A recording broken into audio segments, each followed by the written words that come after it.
Hello, and welcome to another edition of Just 5 Minutes in Acts.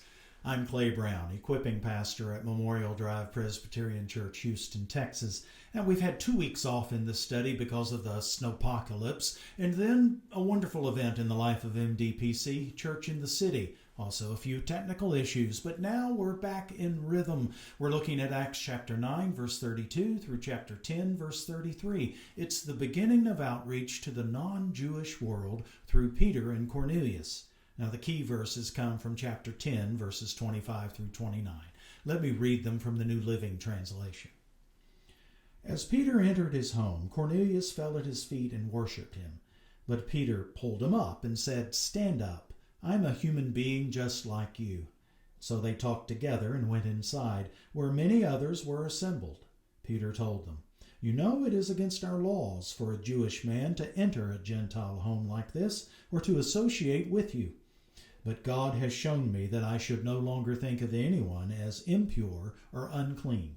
So I came without objection as soon as I was sent for. Now, tell me why you sent for me."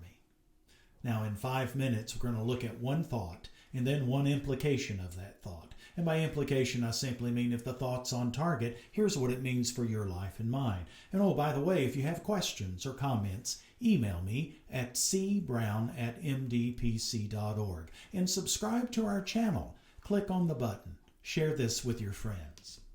All right, what's one thought here? This is a teaching moment for Christianity. God is teaching Peter and Cornelius about the depth of his love for all peoples. Now, this robe I wear doesn't simply cover my egregious fashion choices. It also represents my role in the Presbyterian system as a teaching elder in the church. But here, God is the teacher, par excellence. And he's teaching both Peter, the lead apostle, and Cornelius, a God-fearing Roman centurion, how much he desires to bring all peoples into his family as they trust and follow the crucified and risen Jesus as Lord. Now, both men have visions. Cornelius's comes first. He gets an order to send for Peter, who's in Joppa. And the next day, Peter's vision references the dietary laws. God says, "Eat what's in front of you." Peter says, "I can't, it's unclean." And then God responds, "Don't call unclean what I call clean." Now this happens 3 times, and so there's little doubt for Peter. Also note how Peter and Cornelius interact with one another in the reading. Cornelius bows in awe of Peter, and Peter says, "Stop that, get up, I'm just like you." And then Peter continues, "Despite all the traditions I've grown up with, God has broken through to me. Now, talk with me." And Cornelius begins to share his story, and God smiles. All right, what's one implication of our thought?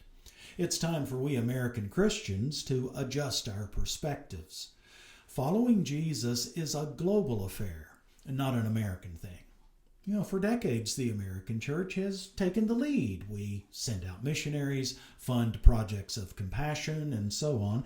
But now American Christianity faces a lot of challenges, like the rise of the nones. And I don't mean the Catholic ones, but the none of the above ones, and today's cultural discord. Yet in much of the rest of the world, following Jesus has mushroomed in growth. In 40 years, more than 40% of all Christians worldwide will be in sub-Saharan Africa. By 2030, China will have as many as 247 million Christians. You'd expect to find the most Lutherans in Germany, right? Well, number 2, Ethiopia. Number 3, Tanzania. 4th is the U.S., but 5th, Indonesia. And the largest European congregation by membership? It's a charismatic congregation in Kiev, pastored by a Nigerian. It's still true that American Christians have a lot of resources to share, but we are not the majority view in Christianity, not by a long shot. And so let's join God in the work that he's doing around the world with all peoples. Well, I think that's enough for now. Thanks, God bless, and join me next time for Just 5 Minutes in Acts.